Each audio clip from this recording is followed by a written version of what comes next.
I'd like to end our little visit here with you with some thoughts and comments from you about some of the famous people that you and Mike have interviewed recently. Oh. And I had 3 people picked out, and then I heard Lily Tomlin this morning. Oh, my God.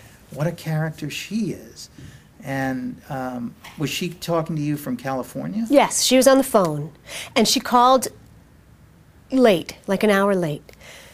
So the phone rings, and I say, "Hi, it's Kacey," because I'm waiting in the recording studio for the phone to ring, and she just starts, "Kacey, it's Lily. I'm so sorry to be calling you late." And I'm like, you know, I'm talking to Lily Tomlin. I'm talking to Lily Tomlin. And she's apologizing, and she was delightfully kind, kind. And you know who else was terrific? I was just talking about it this morning. We're doing the Paramount Fund Drive. Donny Osmond. I've interviewed him 3 different times, and I think to myself, if someone could have spoken to the 11-year-old me and said, you know, Case, in 30 years or more, you're going to be talking to Donny Osmond, I think I would have let a lot more things go.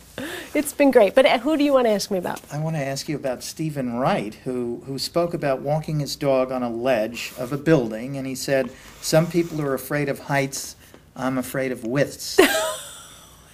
Do you remember that line? I do remember that line, I do. And he sounds, as you see him perform, that's exactly the way he sounds when you're having a conversation with him, too. Yeah. You have to get used to the pauses. Yeah, these things just come into his head. And, and he was the first, he was very modest. He said, I'm the first one to admit, you know, I'm lucky to be able to make a living this way. Mary Stuart Masterson, who directed her first film, and I don't know if you've seen that work, The Cake Eaters. No, I haven't seen it yet. It got, as she said in her interview, it got almost no promotion. It's a beautiful ensemble piece with Bruce Dern and Elizabeth Ashley and a number of other people who don't have big names.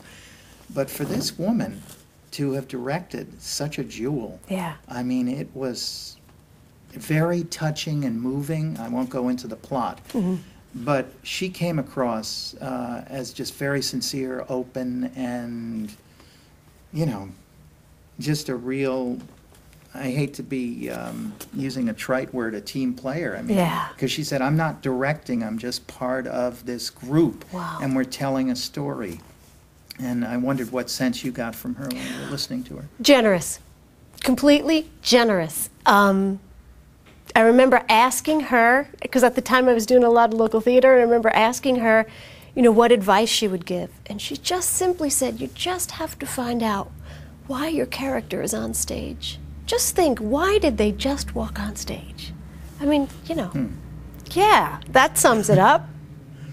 Something to think about. She was just completely kind and generous. I know there are a lot of our viewers who would wish that I would end with somebody on the Yankees because they made it to the playoffs. But in fact, you interviewed Ron Darling not that long ago. And it was interesting that he said, well, Sports Illustrated picked us for 2009, but you know what that's like. Oh, the curse. Yeah. The curse to be on Sports Illustrated. And, I mean, it couldn't have been any worse for the Mets this year. They had a very terrible time. He is a brilliant man. He's a brilliant man and Ivy League educated and so gracious and giving.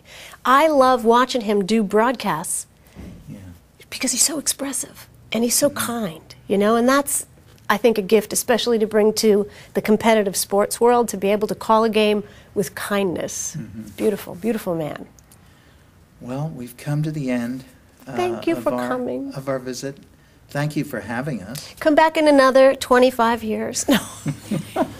I hope you can come We'll back talk sooner. about the next 25 years of my career. The invitation is out to you, Mike Bennett, the other half. Oh, by the way, we're coming up on our 10th anniversary in April, Mike and I. I think we should get the whole Hudson Valley together and do like the world's biggest electric slide or something like that. What do you think? Yeah, it sounds great. Maybe down at the banks of the river.